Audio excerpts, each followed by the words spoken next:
Kayla Wells puts the first bucket through for Texas A&M. And then talking to Gary Blair, Kayla Wells was the #1 person that he pointed to that needed to have a big game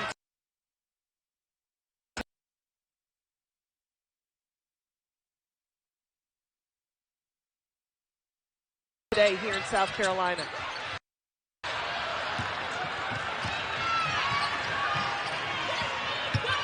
Chambria Washington just going straight for it. Leah Wilson tries the 2. It's no good.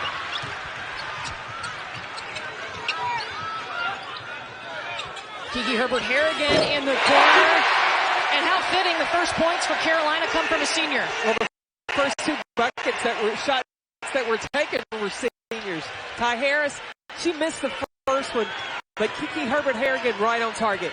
Look, there was some emotion before this game because of senior day. Both seniors shedding tears, even some of their teammates a little emotional about the last regular season home game for these two. When you look at what these two have accomplished their career here in South Carolina, I believe everybody here got a little misty in saying goodbye to the final season. Great cut by Kiki Herbert Harrigan. But to see these two, their careers coming to an end. Listen, when the NCAA tournament, they'll be hosting the first and second round. You better get your tickets. You need to absorb seeing these two as often just the X's and O's piece of it, but also psychological, because after a team goes 7 games, the 5 players that are used to playing without Kennedy Carter have gotten into a rhythm, getting to know each other. Then you have to insert a dynamic player like Kennedy Carter back into the lineup. Then you start having to figure out, when is it my time? When is it her time?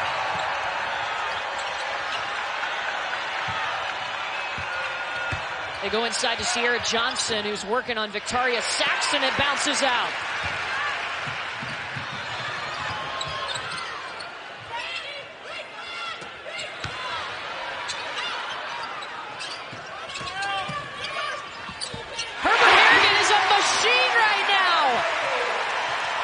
South Carolina's points belong to the senior.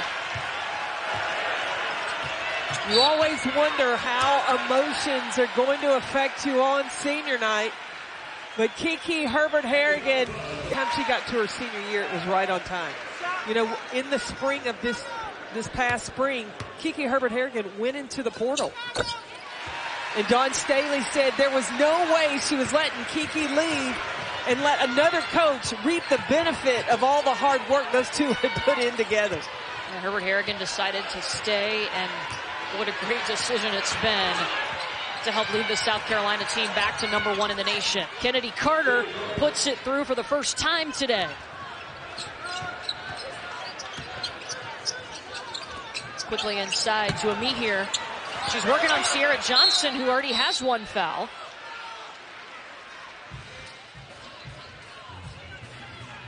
Well, it's the final big Monday of the season on ESPN and the ESPN app. At 7 p.m., NC State looks to take down #7 Duke twice in 11 days, this time at Cameron. And then we head to Waco for an important Big 12 game between Texas Tech and #2 Baylor, who lost yesterday. Baylor losing to TCU. That should be a good one coming up on Big Monday tomorrow. Lily Brissett puts it through. She's been playing really well for South Carolina as of late. Ty Harris leading the break.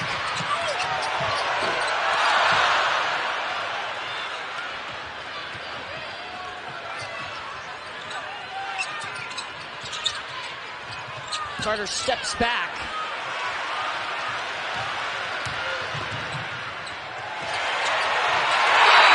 Just a beautiful pass, senior to senior. And Gary Blair calls timeout. South Carolina up 7 here in the first quarter. Well, sub Boston back out for Ami here.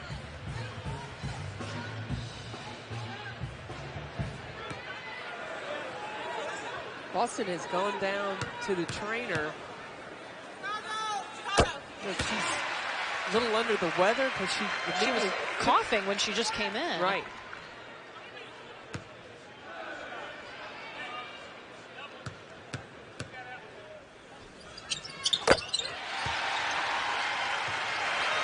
that's what Harris needed to see the basket. I don't think it's going to look like that after the day is over. But you know what you have to do all day long?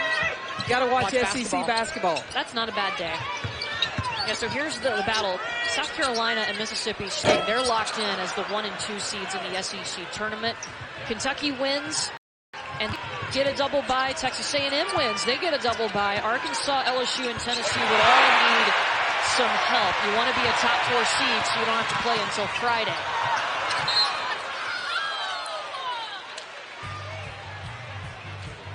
They're going to rule that this stays with South Carolina. It's been interesting to watch South Carolina open up games this year. They have not trailed this season after the first quarter.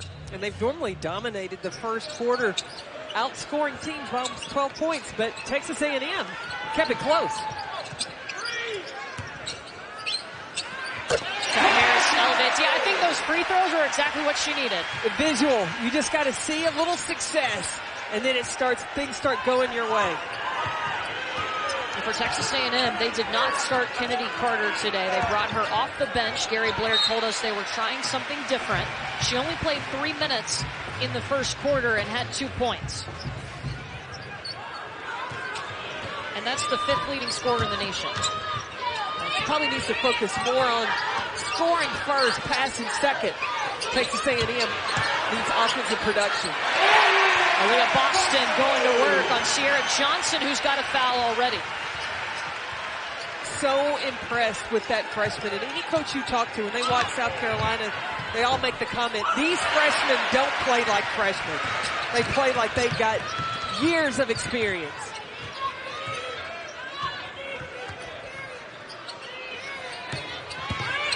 Lily Grissett drives. The kick out to Boston for 2. Kayla Wells tracks it down for the Aggies. Texas A&M going to choose to walk it down the court. They want to limit possessions. They said if this is a track meet, up and down, that's in the favor of South Carolina. If they can keep possessions low, less opportunities for South Carolina to score, and they need to be very efficient when the ball's on their end of the court.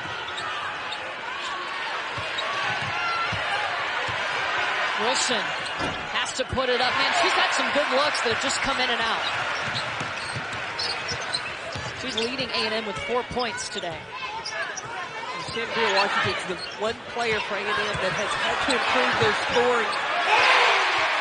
Going inside to Boston. With Washington, though, most teams, especially when you've got players like Kayla Wells and Kennedy Carter, go a triangle of 2, leave Washington open, so she's got to knock down shots. Carter pulls up over Aaliyah Boston and gets it to go. Best offense is the uncalled offense. Just tell Carter, go score. So good at creating her shot.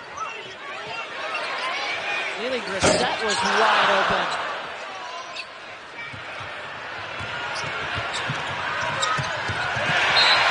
Pass a little too far over the head of Kayla Wells. The final Super Tuesday doubleheader of the season on ESPN and the ESPN app tips at 7 p.m. as number 24 Michigan State squares off against number 16 Penn State. At 9 p.m., number 8 Kentucky hosts a Tennessee team who just beat Florida yesterday. That one will take place at Rupp Arena. This time of year, anything can happen. You saw Clemson upset Florida State. Clemson has been dangerous. I mean. Kentucky has already clinched the SEC regular season title on the men's side. Which is crazy. They have a week extra left than the women do. Their tournament is the week after. We get everybody locked in, especially with the SEC tournament coming up this next week.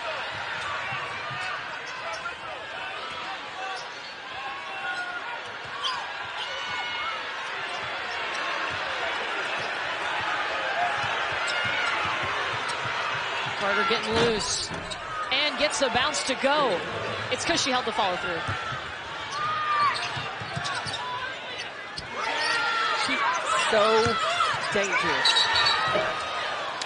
And they get a Boston for the travel.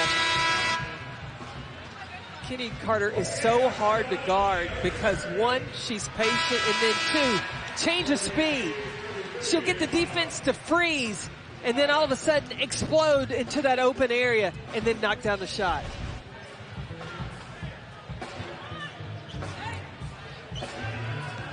Anna Dremina is going to check in for Texas A&M, number 33 in the maroon jersey.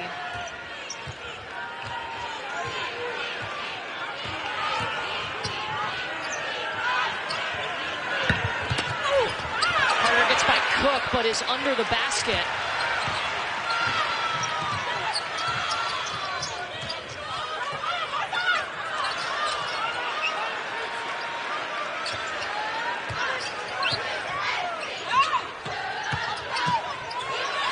Brissett driving in. And it's going to be A&M ball.